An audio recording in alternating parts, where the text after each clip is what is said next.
Welcome Itna Mithamain Austagram and guys আজকের ভিডিওতে আপনাদের দেখাবো এই তিন উপজেলার মানুষের জীবনযাপন। বাংলাদেশের নৈসর্গিক সৌন্দর্যের জেলা আমাদের কিশোরগঞ্জ। এখানে হাওরের জীবন, সৌন্দর্য ও প্রকৃতি মিলেমিশে তৈরি করেছে এক অপরূপ চিত্র।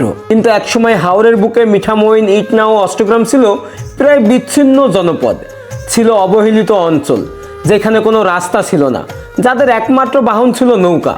শুষ্ক মৌসুমে মাইলের পর মাইল পথ হেঁটে অতিক্রম করতে হতো এখানকার নারী ও পুরুষদের, যাদের সংগ্রামটা ছিল প্রকৃতির সাথে। তবে হাওরের রাস্তা পাল্টে দিয়েছে এই অঞ্চলের মানুষের জীবনযাপন, সেই সাথে হাওরের সৌন্দর্য। আজকের ভিডিওতে আপনাদের দেখাবো মিঠামাইন, ইটনা, অষ্টগ্রাম তিন উপজেলার বিস্তৃত হাওরের সৌন্দর্য, সেই সাথে মানুষের সংগ্রামী জীবনযাপন।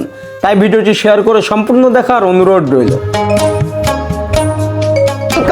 কিশোরগঞ্জ এন্ড গাইজ আমরা এখন আছি কিশোরগঞ্জের সেই 0 পয়েন্ট, যেটা হচ্ছে নিকলি, মিঠামইন এবং অষ্টগ্রাম। আজকের ভিডিওতে আপনাদের দেখাবো এই তিনটা থানার সৌন্দর্য এবং তাদের জীবনযাপন, তারা কিভাবে এখানে বসবাস করে এই হাওরে। ওকে, লেটস গো। এখন আছি সেই মিঠামইন, ইটনা এবং অষ্টগ্রামের যে 0 পয়েন্ট, সেইখানে একদম গোল চত্বর। এই পাশে গেল ইটনা, এইটা চলে গেল অষ্টগ্রাম, আর এইটা হচ্ছে মিঠামইন। তো এখন আমরা যাব ইটনা উপজেলা, যেহেতু তিনটা উপজেলা নিয়েই এই হাওরটা। তো আমি এর আগে কখনোই যাই নাই। ওকে, লেটস গো। এখানে কিন্তু এরকম বাইক পাওয়া যায়, অটো পাওয়া যায়। পিছে বসবো? হবে তো। তো আমরা হচ্ছে এরকম একটা বাইক পেলাম।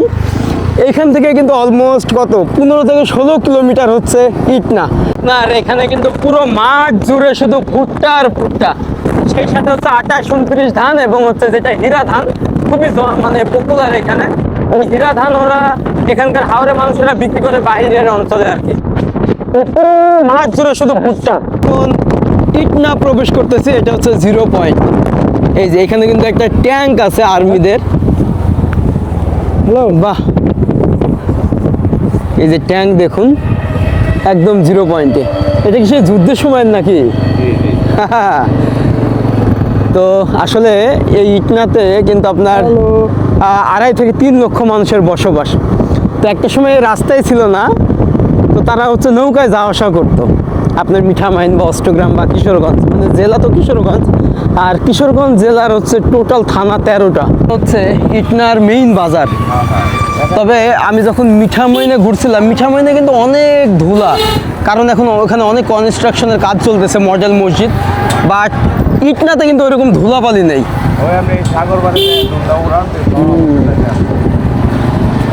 এটা হচ্ছে নদীর পার, লঞ্চ ঘাট বলা হয়। দৌনো নদী, যেটা হচ্ছে ইটনা উপজেলাকে ঘিরে রাখছে। এবং এই যে এই মালগুলো দেখছেন, তেলগুলো, এগুলো কিন্তু সব সুনামগঞ্জ থেকে আসে, আবার সুনামগঞ্জে যায়। তো এটাই হচ্ছে সেই জায়গা। এবং যখন বন্যা হয়, পানিগুলো কিন্তু এই দিক দিয়েই আসে সব, এই মিঠামাইনের পরে এই দিক দিয়েই কিন্তু সব মিঠামাইনের এই পাশ দিয়ে আপনার চলে যায় সিলেটের দিকে আর কি। তো এটাই হচ্ছে সেই নদী। তো এই নদীকে ঘিরেই হাজার হাজার মানুষের ব্যবসা বাণিজ্য গড়ে উঠেছে, এবং এটা হচ্ছে নদীর বাঁধ। তো আমরা হচ্ছে ড্রোন শুটে আপনাদের দেখাবো এই ইটনা উপজেলায়, যেখানে 3 লক্ষ মতো মানুষ বসবাস করে। ওকে, লেটস গো। কিশোরগঞ্জের 3 উপজেলার মধ্যে অন্যতম গুরুত্বপূর্ণ উপজেলা ইটনা, যেখানে 2 লক্ষ মানুষের বসবাস। তবে উপর থেকে মনে হয় মিঠামাইন, ইটনা, অষ্টগ্রাম এই 3 উপজেলা যেন হাওরের বুকে একটি করে দ্বীপ, যার চারিপাশে কৃষি জমির সাথে আঁকাবাঁকা নদী। ইটনা লঞ্চঘাট হলো হাওর অঞ্চলের মানুষের জন্য একটি গুরুত্বপূর্ণ নদীপথের যোগাযোগ কেন্দ্র। এক সময় যখন কোনো পাকা রাস্তা ছিল না, তখন এই ঘাটই ছিল ইটনার মানুষের জীবনরেখা। এইখান থেকে নৌকা ও লঞ্চে করে যাওয়া যেত কিশোরগঞ্জ শহর, মিঠামইন ও অষ্টগ্রাম, এছাড়া সুনামগঞ্জ। বিভিন্ন ব্যবসা ও বাণিজ্যিক কারণে এই ঘাটটির গুরুত্ব ছিল অনেক।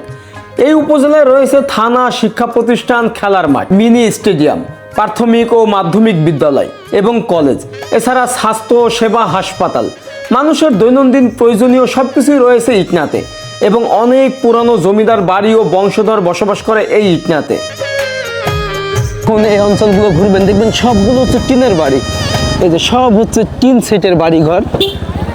আর যেগুলো হচ্ছে সরকারি প্রতিষ্ঠান, সেগুলো হচ্ছে আপনার বিল্ডিং, মানে কনস্ট্রাকশনের। তো ইটনার ভিতরের রাস্তাটা এরকম, দুপাশেই হচ্ছে টিনের বাড়িঘর। আর যেহেতু এখানে পানি ওঠে সারা বছর, মানে বছরের 6 মাস 7 মাস পানি ওঠে, যার কারণে টিনের বাড়ি। এটা রাজবাড়ি? এইটা আচ্ছা, এটা হচ্ছে রাজবাড়ি। এটা আচ্ছা, এইটা এই পাশেই যে, ও এটা কিন্তু অনেক বছরের পুরানো। এবং আমরা হচ্ছে এখন রাজবাড়িতে পৌঁছালাম। এখানে ছিল, এটা হচ্ছে প্রতিষ্ঠিত করছে দেওয়ান আব্দুল আলিম সাহেব, ইটনার উনি দেওয়ান সাহেব। আচ্ছা, উনি কি জমিদার ছিল? উনি জমিদার ছিল, ইটনার জমিদার ছিল। তারপরে ওনার ছিল সেই দেওয়ান উবাইদুর রহিম এবং আব্দুর রহিম সাহেব। আচ্ছা, ওনারা কি এখন এখানেই থাকে? হ্যাঁ, এখন কেউ ঢাকা থাকে, একজন থাকে, দেওয়ান আব্দুর রহিম সাহেবের ছেলে থাকে এখানে। আচ্ছা, তো স্থানীয় সব না? আমি ভাবলাম হয়তো অনেক আগের জমিদারের। অনেক আগে, প্রায় 300-400 বছর আগে। এটা হ্যাঁ, ব্রিটিশ ফুটে। মানে এই যে জমিদারের বাড়ি, সেই জমিদারের জন্মই কিন্তু এইখানে ইটনাতে। একবার ভাবেন, ইটনাতেও জমিদারের একটা ছিল আগে, বাট এখন আর ওইরকম নেই। আপনার পাশে আরেকটা আছে এখানে নতুন বাজার দিকে, আমাদের কলেজের পাশে, এখানে হচ্ছে আপনার মহেশ চন্দ্র গুপ্ত সাহেবের বাড়ি। এটা হচ্ছে ইটনার স্টেডিয়াম। এই যে স্টেডিয়ামটা কিন্তু অনেক সুন্দর, এক পাশেই হচ্ছে নদী, আর ঠিক এখানেই হচ্ছে এই স্টেডিয়ামটা। ভাবা যায় যে হাওরের এই ছোট্ট উপজেলায় এরকম স্টেডিয়ামও তৈরি করা হয়েছে। অনেক কিছু আছে, অনেক।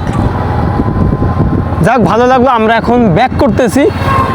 এরপরে আমরা একটু হাওর ঘুরবো, যে হাওরের কৃষি জমি কিভাবে চাষাবাদ করে, এখানকার মানুষের বাড়ি ঘর কেমন, তাদের দৈনন্দিন জীবনযাপন কেমন এবং কর্মজীবনটা কেমন, এই সব কিছু। আমরা হচ্ছে এখন ঠিক এরকম হাওরের রাস্তায় প্রবেশ করতেছি। এদিকে যতদূর যাবেন শুধু হাওর আর হাওর। বর্ষার সময় কিন্তু এটা সম্পূর্ণ পানিতে সাদা হয়ে যায়। হাওরে মূলত 3টা রং আপনি পাবেন। একটা হচ্ছে এই যে এই সময়, মানে যেটা নভেম্বর, ডিসেম্বর, জানুয়ারি, ফেব্রুয়ারিতে একদম পুরো সবুজ, গ্রিন ভিউ। আর যখন হচ্ছে ধানগুলো পাকবে তখন কিন্তু হলুদ হয়ে যাবে। আর বর্ষার সময় তখন একদম সাদা। তাহলে ভাবেন যে এই হাওরের জীবনযাপন। আর দুই পাশেই কিন্তু এরকম পানি ভাই, যে পুরো রাস্তাটাই কিন্তু কনক্রিটের রাস্তা। আমি ফার্স্টে ভাবছিলাম যে এটা মাটির রাস্তা হবে, বাট এটা কিন্তু পিচের রোড। তো এদিকে কেউ বসবাস করে না হাওরে? অনেক দূরে বসবাস করে, যারা গৃহস্থী করে। হ্যাঁ, সেরা। আচ্ছা, মানে ওরা হচ্ছে ধান টান এগুলো আবাদ করে। তো কোনো চুরি ডাকাইতে এসব হয় না? জি না ভাই, জাস্ট দেখুন যে এইরকম ঘুরতেছি হাওরে, যে হাওরের মানুষের জীবনযাপন, তারা নির্ভরশীল কিন্তু কৃষিতে। আর যখন বর্ষা তখন কিন্তু মৎস্য, মানে মাছ। তো আমি হচ্ছে একদম মাঠের মাঝখানে নেমে পড়লাম।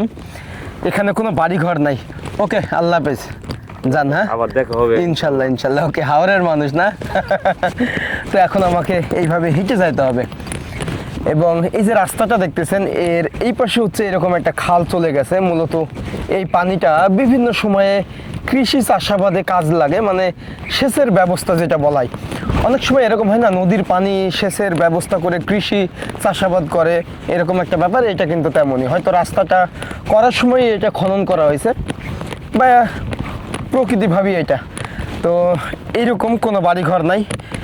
আপনি যখন আসবেন তখন এইরকম রাস্তা অসংখ্য দেখতে পাবেন। তো আমার কাছে মনে হলো আমি এই রাস্তাটা একটু যাই, দেখি কি আছে। মাইলের পর মাইল পথ আমাকে হেঁটে যাইতে হবে, কারণ জানেন যে এই হাওর অঞ্চল বিশাল বড়, অনেক জেলা নিয়ে কিন্তু এরকম হাওর। তো বর্ষার সময় একদম সাদা হয়ে থাকে, তখন কিন্তু এইসব জায়গায় নৌকা চলাচল করে, মাছ ধরে এবং মাছ থেকে লাখ লাখ টাকা ইনকাম করে এখানকার মানুষজন। তবে এখন কিন্তু শুধু ধান আর ধান, সেই সাথে ভুট্টা। যদি এইটা সরষা হইতো তাহলে ভাবেন যে কত সুন্দর। হাওরের বুক জুড়ে মাইলের পর মাইল বিস্তৃত পথ হেঁটে অতিক্রম করছিলাম। আপনাদের বলেছিলাম বাংলাদেশের একসময় এই অঞ্চলগুলো ছিল অবহেলিত, তখন হাওরে কোনো রাস্তাই ছিল না। এই অঞ্চলের মানুষেরা মাইলের পর মাইল পথ হেঁটে বাজারে, স্কুলে, চিকিৎসা বা আত্মস্বজনদের বাড়িতে যেত। বর্ষা মৌসুমে পুরো হাওর পানিতে থই থই করে, তখন একমাত্র বাহন নৌকা। তবে বর্তমানে হাওরের চিত্র, মানুষের জীবনযাপন, কৃষি, চাষাবাদ সব কিছুই যেন পাল্টে গেছে। আমি হেঁটে হেঁটেই হাওরের সৌন্দর্য, অভিজ্ঞতা, ইতিহাস, ঐতিহ্য, সংস্কৃতি উপভোগ করছিলাম, যেন প্রকৃতি নিজ হাতে আঁকা এক সবুজ রাজ্য। পথের দুই পাশেই সারি সারি ধান ক্ষেত, যতদূর চোখ যায় ধান আর ভুট্টা ক্ষেত দেখা যায়। কৃষকেরা কাদামাখা জমিতে পা ডুবিয়ে তারা ধান রোপণ করছে। কেউ বা আগাছা পরিষ্কার করছে, দূর নীল আকাশের নিচে কেউ গরু ও মহিষের পাল চড়াচ্ছে। প্রায় 20 কিলোমিটার দূরে হাওরের মাঝে একটি গ্রাম দেখি, যেখানে বসবাস করে কিছু মানুষ, যাদেরকে কিশোরগঞ্জের আঞ্চলিক ভাষায় বলা হয় জিরাতি। জিরাত শব্দের অর্থ হলো কৃষিকাজ। আসলে হাওরের জমিতে বছরের একবার বড় ফসল হয়, তাই এই জিরাতি কৃষকেরাই পুরো হাওরের প্রাণ। হাজার হাজার একর জমিতে তারা ধান চাষ করে। মূলত 28, 29 ও হীরা ধান এখানে খুবই জনপ্রিয়। জমিতে চাষ থেকে শুরু করে ধান পাকা, মাড়াই করা এবং বাড়িতে নিয়ে যাওয়া পর্যন্ত তারা এই হাওরের মাঝেই ছোট্ট কুঁড়ে ঘর তৈরি করে বসবাস করে। পুরুষেরাই রান্নার কাজ, জমির কাজ, গরু মহিষ, সবজি চাষ সব কিছুই নিজেরা করে। তবে এখানে শুধুমাত্র পুরুষেরাই থাকতে পারে, মেয়েদের কোনো রকমের থাকার অনুমতি নেই। সব কিছু মিলে হাওর যেন এক অদম্য ইচ্ছে শক্তির জায়গা, যেখানকার মানুষের সংগ্রাম, লড়াই বারবার আমাকে মুগ্ধ করেছে। অনেকক্ষণ হেঁটে যাওয়ার পথে এরকম একটা অটো পাইলাম এবং মামা নিজে থেকেই বলছে কোথায় যাবো, আমি বললাম সামনের দিকে। তো আসলে এই অটোগুলো মূলত কৃষকরা যায় তাদের জমির সারের জন্য, তা না হলে কিন্তু এই অটোগুলো এখানে আসে না। সামনে শুধু দেখুন কোনো বাড়ি ঘর নেই, যতদূর চোখ যায় এরকম হাওর অঞ্চল। এখানে কি কি চাষাবাদ হয়? ভুট্টা ধান। ভুট্টা ধান। তো কৃষকরা তো খালি সার নেওয়ার জন্য আসে এখানে নাকি অটো নিয়ে? কোনো মানুষ এমনি এমনিতে আসে পানি তোলার জন্য আসে। পানি তোলার জন্য? ওই যে আচ্ছা, নিচে পানি তোলা- কোনো মানুষ বসবাস করে না এখানে? না না, আরো তো এখানে কোনো বসবাস নেই।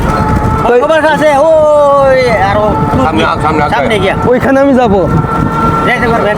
ওই যে যেখানে আপনারা নামাই দেবেন ওখানে হেঁটে যাওয়া যায়? তো এই যে গাড়ি নিয়ে যেতে পারবেন। ও আচ্ছা, এইরকম জীবন যাপন কেমন লাগে আপনাদের? আমাদের জন্য ভালো। ভালো লাগে। আর বর্ষার সময়? বর্ষা মৌসুমে তো এখানে পানি, প্রচুর পানি থাকে। হ্যাঁ, এখানে মনে করেন কমসে কম 10 ফুট পানি থাকে। 10 ফুট। তখন কি করেন? তখন এই নৌকা দিয়ে আমার ওই জাল বাই মানে যারা জাল ঢেলে তখন আবার আলাদা একটা ইনকামের পথ তৈরি হয়, তাই তো? বাহ। তো কোন জীবনটা ভালো লাগে, বর্ষার না এই সময়? আমাদের তো এই সময়, এই সময়। আর জেলের আর বর্ষার সময়। জেলেরা বর্ষার সময়। আসলে প্রতিটা মানুষেরই একটা সুযোগ থাকে ইনকাম করা, তো ওই একটা ব্যাপার। এখন যাদের জমি জায়গা আছে তারা কৃষি চাষাবাদ করে, আর যাদের জমি জায়গা নাই জেলেরা তখন মাছ ধরার জন্য ওয়েট করে বর্ষার জন্য। তো এরকমই মাঠ ঘাটে যদি রাস্তাঘাট হয় তাহলে কৃষকদের জন্য কিন্তু অনেক ভালো হবে। এক সময় এই জায়গায় ধান সপ্তাহ মানে 15 দিন বড় কইরা পচছে। আমরা যে ধান উঠাইছি কেন? এই রাস্তা নাই, নিতে পারি নাই। একটু বৃষ্টি হলে কাদ হয়ে যায়, ওখানে গাড়ি চলে না। আমার কাছে 50 টাকা তো মজার বিষয় হলো যে এইরকম ঠিক হাওরের মাঝখানে দেখেন যে কোনো বাড়ি ঘর নাই। হয়ে গেছে? ওকে ওকে, সমস্যা নেই। ওকে, আল্লাহ হাফেজ। সার নিয়ে যাচ্ছেন? হ্যাঁ, সার। ওকে, আল্লাহ হাফেজ। তো এরকম অটো রিক্সায় এখন হচ্ছে এই হাওরের বাহন। 60 বছর? বাহ, এই বয়সে এরকম পরিশ্রম করছেন? কি করবেন, হ্যাঁ?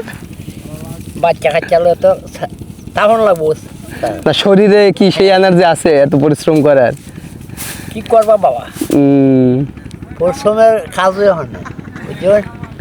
কাজই জীবনই শেষ, জীবন শেষ, এই হাওরেই শেষ। হাওড়ই শেষ। বাংলাদেশের কোথায় কোথায় গেছেন ঘুরতে? গেছে সিলেট, সিলেট, আইসাঘাট, আরিসাঘাট, এই মর্দনগঞ্জ, নারায়ণগঞ্জ, বাহ, এই সিলেট, সিলেট, বগুড়া। দেশের বাইরে যান নাই কখনো? না, দেশের বাইরে। বাহ। হাওরের জীবনই সুন্দর। হ্যাঁ, এই জীবনে আমরা কাটাচ্ছি হাওড়। এখানেই শেষ, হাওড়। এখানেই জন্ম, এখানেই শেষ। নই জন্ম, নই। যাক, দোয়া করবেন ইনশাল্লাহ। আমার দাদুর হাতে মাটি আছে, তো আমি হ্যান্ডশেক করতে যাচ্ছি, হাত মিলাচ্ছে না। তাহলে গ্রামের মানুষ কত সহজ সরল একবার ভাবেন। তো এরকমই ভাই, আমি এই ছোট বয়সে সাউথ এশিয়া 8টা দেশ শেষ করে ফেলছি, কিন্তু আমার দাদু 60 বছর বয়সে আজ পর্যন্ত বাংলাদেশের বাইরে যায় নাই। তো প্রতিটা মানুষেরই এরকম ভাগ্য থাকে আলাদা। এই হাওরে আসছি ঘুরতে, তো আমার দুচোখ যেদিকে যায় আমি ওইদিকে হেঁটে যাচ্ছি, বাট মাঝখানে এসে দেখছি যে এইরকম বাড়ি, আর এখানেই থাকে আমার মামারা। এই যে দেখেন দাদু, এখানেই থাকা হয়? এখানেই তো রাত্রে তো এখানেই থাকি আমরা। ভয় লাগে না? এই আশেপাশে কেউ নাই? ভয়ের কিছু নাই। নাই? বাহ, কারো কোনো শত্রু নাই। নাই না, আর জিন ভূত এগুলি কোনো এগুলো নাই, আমার ভয় নাই এটা ভয় নাই না? করার জন্য বাহ, এখানে আছে, সমস্যা নাই। এই জায়গাটাই আসল শান্তি না? জি জি, এখানে কোনো হই হুল্লোড় নাই, কোনো ঝগড়া নাই, সবাই সবাইকে রেসপেক্ট করে, সম্মান করে, আমার প্রতি মধ্যে সময় সব আছে না? এই বয়সেও এনজয় করতেছেন এখানে আসছি দেখতে। প্রকৃতির সাথে। হ্যাঁ, তো এটাই ভাই, প্রকৃতির সাথে মানুষের একটা আলাদাই মিল আছে। আমরা হচ্ছে মাটির, মহান আল্লাহ তাআলা আমাদের মাটি দিয়ে তৈরি করছে, সো এই মাটি, এই যে প্রকৃতি, এর সাথে একটা অন্য রকমের কানেকশন কিন্তু মানুষের থাকবে সারা জীবন। আপনি অট্টালিকায় থাকতে পারেন, বাট যখন এইসব অঞ্চলে আসবেন অটোমেটিক একটা প্রশান্তি কাজ করবে। তো এখানে কিন্তু দেখেন এরকম কুমড়া, জি, মিষ্টি কুমড়া। বাহ, মিষ্টি কুমড়া লাগাইছে। এটা কি ওই ভর্তা করে খাইতে হয় নাকি? তরকারি তো, ভর্তাও তো হয় ওই যে। মিষ্টি কুমড়ারি। তো বাড়ির সবাই বাসায় থাকে, এখানে আপনারা থাকেন, আমরা অল্প মাঝে মধ্যে আসে এখানে থাকেন। বা রুমটা দেখুন, এই খ্যার দিয়ে তৈরি করা হয়েছে খুব সুন্দরভাবে। পরিচর্যা। আসসালামু আলাইকুম। আমার মামা কিন্তু খাচ্ছে, দেখেন যে এরকম শান্তির খাবার আপনারা কোথাও পাবেন না, কোনো হোটেলে পাবেন না। এখানেই ঘুমাই, 2-3 জন থাকায় না, সারাদিন কাজকর্ম করে। এটা কি সকালের খাবার? জি জি, নাস্তা। তো বসেন আমার সাথে। হ্যাঁ, বসবো, সমস্যা নাই। তো এই যে এখানে কিন্তু রান্না হচ্ছে, দেখেন যে পুরুষেরা কত সংগ্রামী ভাই, যে রান্নার কাজ তারা নিজেরাই করতেছে, নিজেরাই পরিশ্রম করছে, আবার নিজেরাই খাচ্ছে। একবার ভাবেন, অথচ অনেক মানুষ পুরুষদের বোঝে না, ভাবে যে কি না কি। কিন্তু এই যে এই পৃথিবীতে আমরা মহান আল্লাহ তাআলা পাঠাইছে পুরুষদের অনেক দায়িত্ব নিয়ে। তো এরকমই একটা ব্যাপার। তো এখানে আসলেই মনে হয় যে কত মানুষের কত রকমের দায়িত্ব। আচ্ছা খান, এটা কি বেগুন? বেগুন ভাজি আর কি। এই শুধু বেগুন ভাজি দিয়ে ভাতগুলো খেয়ে নেবেন? তরকারি আছে। আরো তরকারি আছে, বাহ। এখানে তো কমই, এখানে কি আর বেশি বেশি পাক করা যায়, অল্প কিছু করা। তরকারি আছে। সিমের তরকারি আছে। মধ্যে গরু দুধ আসবে, দুধ দুধ খাওয়া যায়। এখানে কাঠি দুধ, এখানে দুধটা খুব খাঁটি, খুব স্বাদ। এখানকার এই জন্য মানে নিয়ে পাশের বাসা থেকে নিয়ে আসলাম, হুম দুধ এ করলাম, দুধ খুব ভালো দুধ। এখানে কি গরু পালন করে সব? হ্যাঁ, গরু কয়েকদিন পর তো গরু আসবে, গরু অনেক গরু আসবে। এই যে গরু আসছে, এই যে গরু আসছে, আরো গরু বাড়ির থেকে আসবে, গাভী আসবে, দুধ দহন করবে। দোয়া করবেন, ভালো লাগলো। না না, যে ইনশাল্লাহ। একটু দুধ খান আমাদের এখানে। না, খাবো না, থাক, খাবো না। একটু খান। আমি খেয়ে বের হয়েছি মিঠামইন থেকে। দোয়া করবেন, ইনশাল্লাহ দোয়া করবেন। এখানে বিচুলি পালা, গরুতে খাই। এইখানে ছোট্ট বাড়ি, গরু চড়তেছে চারিপাশেই কিন্তু এরকম কৃষি জমি। আসসালামু আলাইকুম, কেমন আছেন দাদু? এটা হচ্ছে আপনার গরুর গোবর দিয়ে, মানে এই যে রান্নার কাজ করা হয়, এটা যখন শুকায় যায় তখন রান্না করা হয়। এখানে অনেক গরু পোষা হয় আর কি। কেমন আছেন? বা আপনাকে দেখতে আসলাম এত দূর থেকে, এখানেই বসবাস করেন? হ্যাঁ, এই ছোট্ট করে ঘরে কতদিন থাকবেন এখানে? এখানে আমরা 8 মাস 8 মাস? তখন মানে এই যে কেন থাকতে হয় এখানে? কেন এই জমি লাগাই দেখি। এই জমি পরে ধান নিয়ে একদম বাড়িতে ফিরবেন। হ্যাঁ। বাহ, কত সংগ্রামী। এই পাশে আরো একটা বাসা আছে, এখানে তাদের গরু চড়তেছে। এই গরু সব আপনাদের? কয়টা গরু আছে এখানে? ছোট ছোট বাছুর, অনেক গরুগুলো কিন্তু সুন্দর। এই পাশে পোয়াল আছে গরুকে খাওয়ানোর জন্য। এই যে এইখানে হচ্ছে গোবর দিয়ে। আসসালামু আলাইকুম দাদু, ভালো আছেন? এইগুলো হচ্ছে জ্বালানি হিসাবে ব্যবহার করা হয়। তো উনি হচ্ছে গোবরগুলোকে এখন পিৎজার মতো তৈরি করতেছে, অনেকটা পিৎজা। তো এইগুলোই যখন রান্না করবে ভাত বা তরকারি, তখন হচ্ছে তারা জাল দিবে, এরকম একটা ব্যাপার। বাহ, কি জীবন যাপন মানুষের, কত রকমের মানুষ এই পৃথিবীতে বসবাস করে। আমি যদি একটু দেখাই আপনাদের, এটা যখন শুকায় যায়, এই যে এরকম হয়ে যায়। এই যে এটা কিন্তু একদম শুকায় গেছে না? এটা তো এখন চুলায় দিলেই জ্বলবে না? গরুগুলো চড়তেছে। কিছুদিন পরে এখানে অনেক গরু আসবে, হাজার হাজার গরু তখন চড়বে হচ্ছে এই হাওরে। বাহ, মনে হচ্ছে একদম মিনি সুইজারল্যান্ডের মতো, যে একটা সুইজারল্যান্ড ভাইব, গ্রিন ভিউটা, গরুগুলো চড়তেছে বিদেশি গরুর মতো লাগতেছে সব, এরকম একটা ব্যাপার। অবশেষে আমরা এখন হাওর থেকে ব্যাক করতেছি। এখানে অনেকক্ষণ ছিলাম ভাই, আর প্রায় 3-4 কিলোমিটার হেঁটে হেঁটে অবশেষে এরকম অটো পাইলাম। তো এখন আমাদের যাইতে হবে মিঠামইন রাস্তায়, এরপরে ওইখান থেকে আবার 0 পয়েন্ট হয়ে আমরা অন্য কোথাও চলে যাব। তো আমরা হাওর ঘুরে এখন যাচ্ছি অষ্টগ্রাম। এই পাশেই ছিল ইটনা, পিছনে হচ্ছে মিঠামইন, সামনে হচ্ছে অষ্টগ্রাম। এখান থেকে 15 কিলোমিটার। তো আমি 2-3 কিলোমিটার হেঁটে হেঁটে যাচ্ছি সেই আলপনার রোড। তো একটা অটো পাইলি, অটো নিয়ে রওনা হব। তবে ভাবেন যে বর্ষার সময় পুরো জায়গাটাই থাকে একদম সাদা, তো এখন কিন্তু একদম গ্রিন ভিউ। এরপর হয়তো সোনালি ভিউ আসবে যখন ধানগুলো পাকবে। সামনে সামনে এই যত দূর আপনি যাবেন। কত দূর? তো অত দূরে নিয়ে যান, হেঁটে হেঁটে যাচ্ছি। চলেন। তো অবশেষে 2-3 কিলোমিটার হেঁটে হেঁটে যাওয়ার পরে অটো পাইলাম। এবং বেসিক্যালি এখানে লোকাল ভাড়া মারে তারা, সিঙ্গেল পার পারসন 60 টাকা করে, যদি রিজার্ভ করেন 200-300 করে। বাট আমার কাছে মনে হলো রোডটা একটু হেঁটে হেঁটে যাই। ফাইনালি আমরা এখন অষ্টগ্রামের ভিতরে, মানে একদম বাজারে। 0 পয়েন্টটা হচ্ছে পিছনে, এই পাশে উপজেলা, এইটা হচ্ছে মেইন বাজার। এবং এরকম রিক্সায় ঘুরতেছি। এখানে কিন্তু আপনি কোনো বাস বা অন্যান্য কিছুই চলে না, মানে এই যে মিঠামইন, ইটনা অথবা অষ্টগ্রাম এই লাইনে কোনো বাস টাস চলে না। আপনাকে এরকম রিক্সা অথবা অটো, না হলে বাইক শেয়ারিংয়ে আপনি যেতে পারবেন। তো রাস্তাটা হচ্ছে এরকম সরু। তবে 3টা উপজেলার ভিতরে অষ্টগ্রাম হচ্ছে সব থেকে বড়, এবং এখানে 3.5 লক্ষর মতো মানুষ বসবাস করে।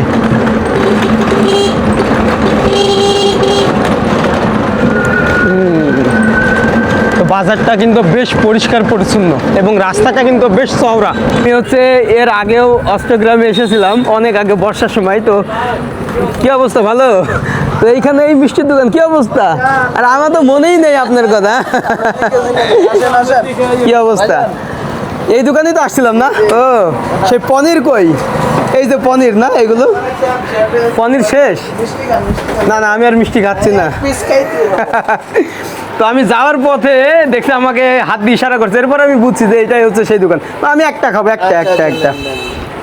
তো আমি তো বলেছি কি রে ভাই যেতেছে, আমি গাড়ি দিয়ে তাই না গেছি, তাই না? তারপর আমি কই কি রে ভাই দিয়ে তারপরে আবার ফিরাইছি। না, আমি হচ্ছে একটু বসে মিষ্টিটা খাই। এটা কি বিখ্যাত এখানকার? এবং এখানে কিন্তু অনেক বিখ্যাত হচ্ছে পনির, কিন্তু এখন কি পাওয়া যায় না? ও না, পনির খাই না, কিন্তু এখানে ফেমাস। আল্লাহ হাফেজ, দেখা হবে, দোয়া করবেন ইনশাল্লাহ। আচ্ছা একটা ছবি তুলি। হ্যাঁ ওকে, আল্লাহ হাফেজ। দাঁড়ান একটা ছবি তুলি। অবশ্যই। তো আমি হচ্ছে এখন অষ্টগ্রাম থেকে ব্যাক করতেছি। তবে বাজারটা দেখাই, তুলতেছি। বাজারে কিন্তু এখন কোনো মানুষ নেই, দোকানপাট হচ্ছে সব বন্ধ হয়ে গেছে। তো আজকে সারাদিন ভাই সকাল থেকে অষ্টগ্রাম, মিঠামইন, ইটনা সব ঘুরছে, 3টা উপজেলায় ঘুরছে, বিভিন্ন জায়গায় গেছে। তারপরে অনেক জায়গায় যাওয়া হয় নাই, সময়ের স্বল্পতা, এবং আমি ওইভাবে চিনিও না। ওকে, আমরা এখন চলে যাবো একদম মেইন 0 পয়েন্ট, যেটা হচ্ছে মিঠামইন, ইটনা এবং অষ্টগ্রাম। ফাইনালি আমরা কিশোরগঞ্জ জেলার মিঠামইন, ইটনা, অষ্টগ্রাম ঘুরে এখন ব্যাক করতেছি। সারাদিন ঘোরাঘুরি করলাম, এখানকার মাঠ ঘাট, হাওর, এখানকার মানুষের জীবনযাপন সব কিছু। যাক, দেখা হচ্ছে নেক্সট কোনো ব্লগে। আর একটাই রিকোয়েস্ট, এই চ্যানেলটা সাবস্ক্রাইব করবেন, পাশের বেল আইকনটি ক্লিক করে রাখবেন নেক্সট ভিডিওর জন্য। আর কমেন্ট করেন নেক্সটে কোথায় যাওয়া যায়, ইনশাল্লাহ সেখানে যাব। দেখা হচ্ছে ভাই, আল্লাহ হাফেজ, টাটা।